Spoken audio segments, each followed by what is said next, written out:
The appraiser walked the property for 2 hours. He measured every room, checked the foundation, ran his hands along the steel beams, and kept shaking his head. When he finally sat down at the kitchen table and slid the paperwork across, Cole Hartman thought there had been a mistake.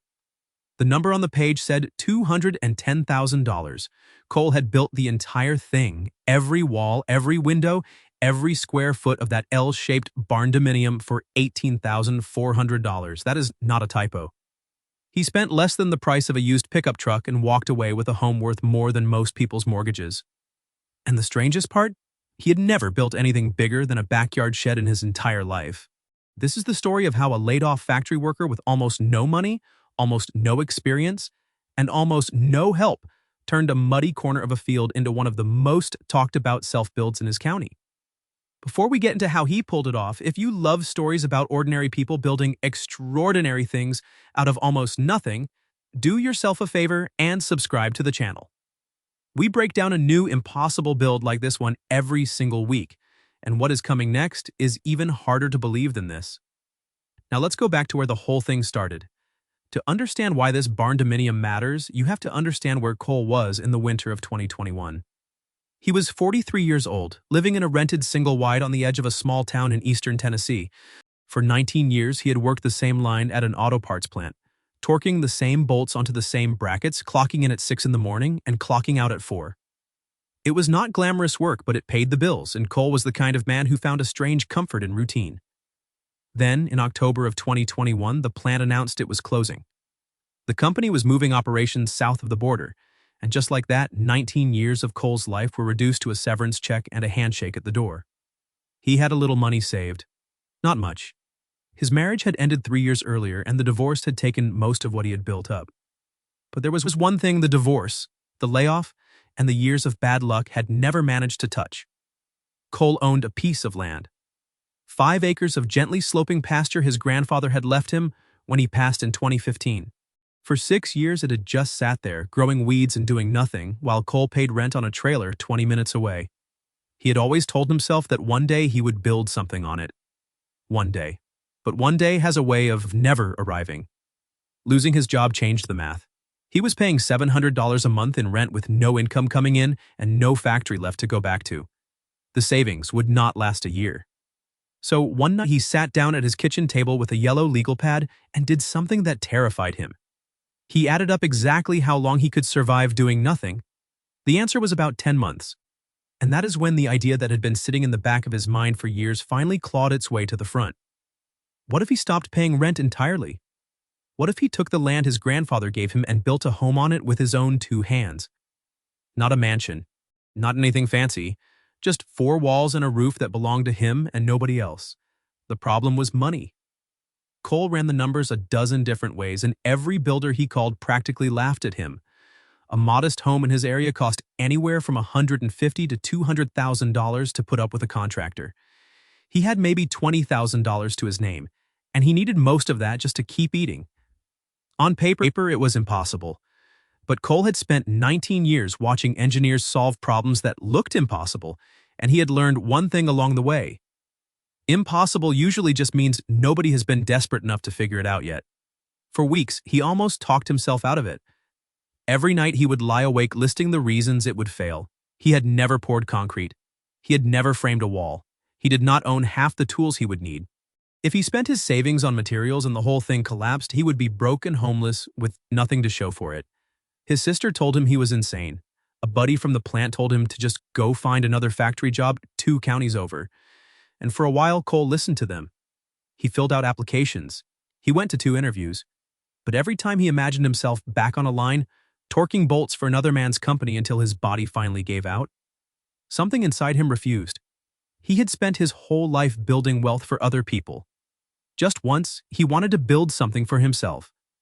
So in December of 2021, Cole made a decision that would swallow the next 14 months of his life. He was going to build a barndominium. If you have never heard the term, a barndominium is exactly what it sounds like. It is a barn and a condominium fused into one structure. Instead of the traditional stick framing most American homes rely on, a barndominium is built on a post frame or light steel skeleton, the same kind of construction used for agricultural barns and workshops. The beauty of it comes down to cost. A post-frame shell can be a fraction of the price of conventional construction because it uses far less material and goes up far faster. Cole spent the entire month of December doing nothing but research. He watched hundreds of hours of build videos. He read forums until 3 in the morning. He filled 3 notebooks with sketches, measurements, and material lists. And slowly, a design began to take shape. He settled on an L-shaped floor, and that single choice turned out to be one of the smartest moves he made. Most first-time builders default to a simple rectangle because a box is the easiest thing in the world to frame, but Cole had a reason for the L. His 5 acres sloped from the high, flat ground near the road down toward a creek in the far corner. A long rectangle would have forced him to either build up a massive, expensive foundation on the low end or cut deep into the hill on the high end. By bending the house into an L, he could tuck the shorter wing into the flat ground near the road and let the longer wing run along the natural contour of the slope. That meant far less earthwork, and far less earthwork meant far less money. The L shape also did something he did not fully appreciate until much later. It created a sheltered courtyard in the crook of the 2 wings, a private little outdoor room that would eventually become the feature every single visitor commented on. A rectangle is efficient. An L, done right, feels like a home somebody actually thought about. There was one more hurdle Cole had not fully planned for: permits. In his county, even an owner-built home has to pass inspection, and Cole had heard plenty of horror stories about inspectors shutting down self-builds over the smallest technicalities. So he decided to do it the honest way. Before he set his single post in the ground, he drove to the county office, laid his plans out on the counter, and asked them flat out exactly what he needed in order to pass. That one decision quietly saved the entire project. The inspector, it turned out, respected anyone willing to do things properly, and over the following months, he became something close to an ally, swinging by to check Cole's work and flagging little problems early while they were still cheap to fix. When the final inspection finally came, the Barndominium passed on the first try. Cole is convinced that if he had tried to hide the build or sneak around the rules, the whole thing would have died under a stop work order. Cole broke ground in March of 2022, and almost immediately reality punched him square in the face. His first plan had been to rent an excavator and dig the foundation footings himself. He watched a short video, felt confident, and promptly drove the machine straight into a soft patch of ground where it sank up to the axles. It took him 2 full days and a favor from a neighbor with a tractor to drag it back out. That neighbor, an older man named Roy, who had farmed the adjoining land for 40 years, would become one of the most important people in this entire story. Roy had built barns his whole life. When he saw what Cole was trying to do, he did not laugh. He flipped over a bucket, sat down, and started explaining everything Cole had been getting wrong. Where to set the posts, how far below the frost line the holes needed to go, why his spacing was off by a foot. Roy never charged him a dime. He just showed up most mornings with a thermos of coffee and 40 years of knowledge that no video on earth could teach. The concrete pour taught Cole another lesson he would never forget. Ready-mix concrete is one of the few things in a build you cannot salvage, cannot haggle down to nothing, and cannot pour a little at a time. When the truck arrives, the clock starts, and the concrete does not care whether you are ready for it. Cole had scheduled a single truck for his footings and slab sections, and he had exactly 1 shot to get it right before it began to set. So he begged 3 men from his old plant to come out that morning, and they did, showing up before dawn with wheelbarrows and rubber boots. For 4 frantic hours, the 4 of them moved wet concrete across the site while Roy called out corrections from the edge. Cole made mistakes. One section came out slightly uneven, a flaw he would end up staring at for months. But when it finally cured, it held, and that imperfect slab became the foundation for every single thing that came after. He learned that some parts of a build will forgive you, and some parts never will. And the whole trick is knowing which is which before the truck ever pulls up. Here is where Cole's real talent showed itself. To keep the budget alive, he became almost obsessed with finding materials for pennies on the dollar. He started turning up to farm auctions, estate sales, and construction liquidations across 3 counties. When a nearby chicken operation went bankrupt, he bought their entire inventory of steel roofing panels for $400, enough to cover his whole roof and then some. A commercial builder over-ordered lumber on a subdivision job and sold Cole the excess at scrap prices. He found windows on a classified site, brand new, still in the factory wrapper, left over from a custom home that had changed its plans partway through. 9 large double-pane windows for $300 total. A cabinet shop was tearing out old display kitchens, and Cole hauled away a nearly new set of solid maple cabinets for the cost of the gas it took to get there. Every single day, Cole hunted. He treated finding cheap materials like a full-time job because that is exactly what it had become. One auction in particular became something of a legend among the people who later followed his story. A farm equipment dealer 2 counties over was liquidating everything after the owner retired, and buried in a backlot under a tarp sat a tall stack of insulated metal panels, the kind that cost a small fortune brand new. Nobody at the auction knew what they were, so nobody bid on them. Cole knew exactly what they were. He had spent his December night studying this precise kind of material. He walked away with enough commercial-grade insulated panel to line the entire main wing for $60. The auctioneer actually asked him twice if he was sure he wanted all that junk in the back. Cole just nodded, loaded it into his truck across 3 separate trips, and drove home grinning the entire way. That kind of knowledge, knowing what something is truly worth when everyone around you sees nothing but scrap, was worth more to the project than any tool in his shed. By early summer, the skeleton of the house was rising up out of the field. The post-frame method meant Cole was setting large treated posts into the ground at regular intervals, then tying them together with horizontal boards to build up the frame. It was brutal, physical work, most of it done alone in the Tennessee heat. He would wake at 5, work until the sun made it impossible, rest through the worst of the afternoon, then work again until dark. He lost 20 pounds that summer. His hands cracked and bled and calloused over. There were days he sat in his truck and cried, dead certain he had made the worst mistake of his life. But every evening, when he stepped back and looked at what stood there that had not stood there that morning, a little more structure, a little more of his home, something kept him coming back. Roy kept showing up. Cole's sister, the one who had called him insane, drove out one weekend to bring food and ended up staying to help paint. Slowly, the thing stopped looking like a barn and started looking like a house. The day the first full wall section went up nearly ended the whole project before it truly started. Cole had framed a long wall flat on the deck, the way he had watched it done 100 times, and now he had to stand it upright by himself. It was far heavier than he had judged. Halfway up, the wall stalled, teetering at a sickening angle, and for a few terrifying seconds, it hung there ready to crash back down and take a summer's worth of work with it.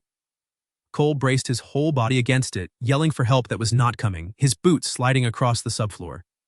Then a truck door slammed. Roy had pulled up at the exact right moment, seen the disaster unfolding, and thrown his shoulder into it beside him.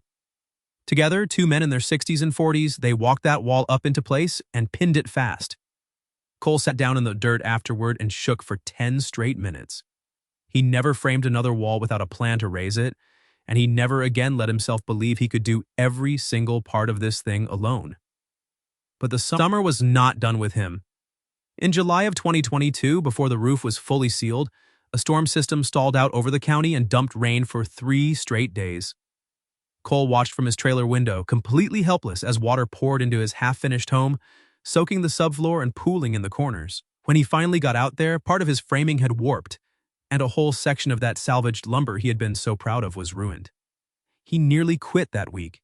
He had already spent close to $12,000, more than half his savings, and now some of it was literally rotting on the ground in front of him. But quitting meant losing everything he had already sunk into it. So he did the only thing he could. He tore out the damaged sections, dried out everything he could save, and started that part over. It cost him another $800 in 3 weeks he did not have. Looking back, Cole says that storm was the moment he found out whether he actually had what it took.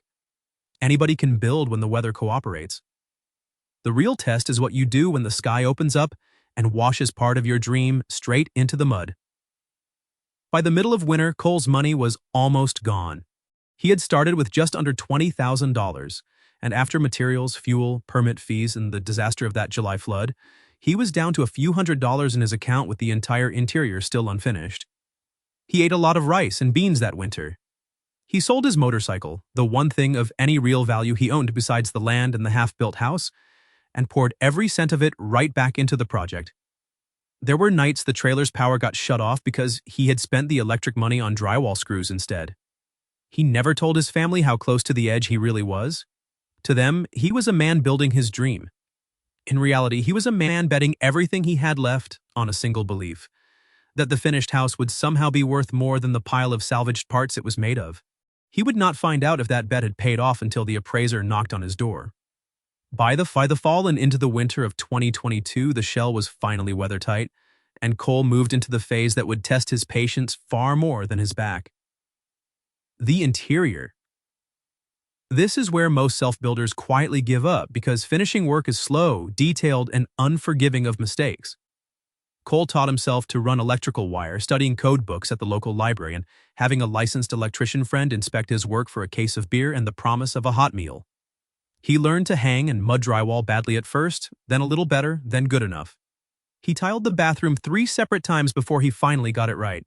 He set those $300 windows himself, and when the afternoon light came pouring through them into the open main room, he stood there for a long time just looking at it. The salvaged maple cabinets went into the kitchen. He built the countertops out of a butcher block slab he found deeply discounted for a scratch nobody would ever notice. Every corner of that house told a story of a deal, a favor, or a problem solved with more sweat than money. Plumbing very nearly beat him. Of all the trades, it was the one Cole understood the least, and the one where a single hidden mistake could rot the house from the inside out. He read everything he could get his hands on, ran the lines himself, and then paid a licensed plumber a few $100s to inspect the entire system before he closed up a single wall. The plumber found 2 joints that would have failed within a year and quietly leaked behind the drywall the whole time.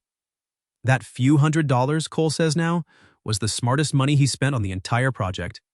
It's the one place he warns every person he mentors never to gamble. You can salvage a window, you can haggle over a stack of lumber, but water hidden inside a wall will destroy everything you built, slowly, in the one place you cannot see, until it is already far too late to stop it. To walk into the finished Barndominium is to lose track completely of how little it cost. You come in through the crook of the L off that brick courtyard into an open main room where the ceiling climbs all the way to the steel, and the salvaged windows throw light across the floor every afternoon. The maple kitchen anchors one end, the butcher block counters glowing warm under the light. The shorter wing holds 2 of the bedrooms and a full bath. The longer wing, the one that follows the natural slope of the land, holds the main bedroom, the second bathroom, and a utility space Cole framed out for a future workshop. Nothing about it reads as cheap. The proportions feel right. The light feels intentional. Visitors who actually know construction tend to walk through it slowly, running their hands along the finishes, and almost every one of them ends up saying the same thing. This does not look like a home somebody threw together for the price of a used car. But that is exactly what it is. When it was all finally done, the numbers told a story almost nobody believed. The finished Barndominium came in at just under 1,600 square feet. 3 bedrooms, 2 full bathrooms, an open kitchen and living area with ceilings that soared all the way up to the exposed steel beams. That sheltered courtyard in the crook of the L, which Cole finished off with a salvaged brick patio and a fire pit. And the total, every post, every panel, every window, every foot of wire, every last screw, came to $18,400. He had built a 3-bedroom home for less than the average American spends on a single year of rent. But Cole did not build it to prove a point, and he certainly did not build it to sell. He built it because he needed somewhere to live. He had no real idea what it was actually worth until the day he decided to refinance. In February of 2023, with the house finished and his savings scraped down to almost nothing, Cole walked into a local bank to ask if he could pull a little equity out of the property to rebuild his emergency fund. To do that, the bank needed an appraisal. The night before the appraiser came, Cole barely slept at all. Everything he had left in the world was riding on a stranger's opinion of what 14 months of his labor were actually worth.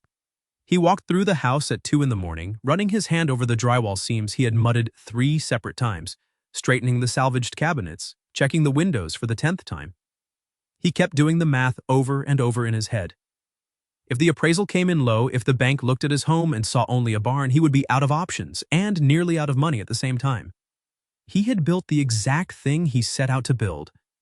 What he did not know, lying there awake in the dark, was whether the rest of the world would ever see it as anything more than a cheap experiment in the middle of a field. He had learned over one hard year to expect the worst and be grateful whenever it failed to arrive, and so he braced himself once more for a number that would tell him he had wasted every last thing he had. And that brings us right back to where this whole story began. The appraiser spent 2 hours walking every inch of the property. He checked the steel frame, the roof, the foundation, the finishes. He pulled comparable sales for three-bedroom homes across the area. And when he ran the final numbers, the property Cole had built for $18,400 appraised at $210,000. Out of a muddy field and a stack of salvaged materials, Cole had created over $190,000 in pure equity. On paper, in just 14 months, a laid-off factory worker had become a man with a fully owned home and a net worth most of his old coworkers would take decades to reach. The bank approved the refinance without blinking.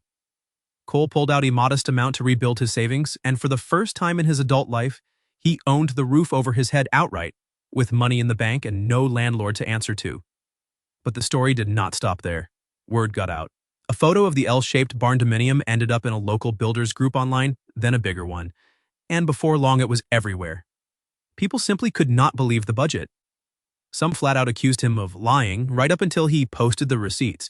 Every auction slip and classified ad and hardware store run, all $18,400 of it laid bare. Others started asking him for help with their own builds. Within a few months, Cole had accidentally stumbled into a second career. He began consulting for other first-time builders, teaching them the same auction hunting, favor trading, problem-solving approach that had raised his home out of the dirt.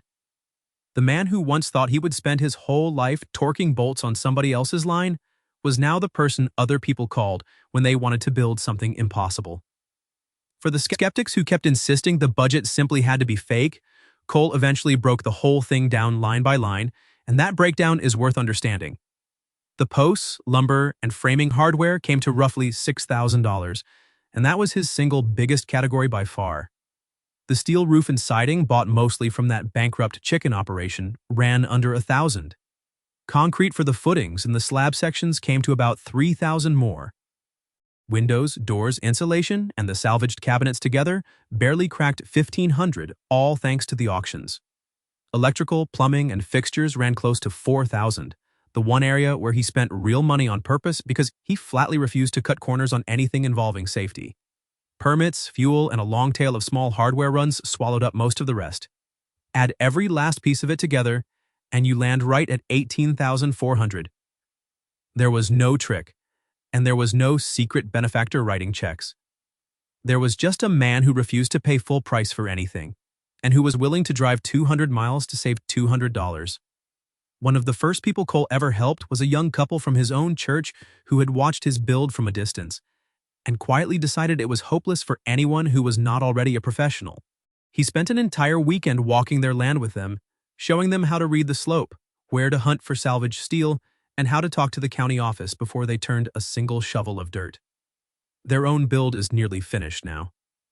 When they invited him over to see the progress, Cole stood in their half-done main room and felt something he had genuinely not expected.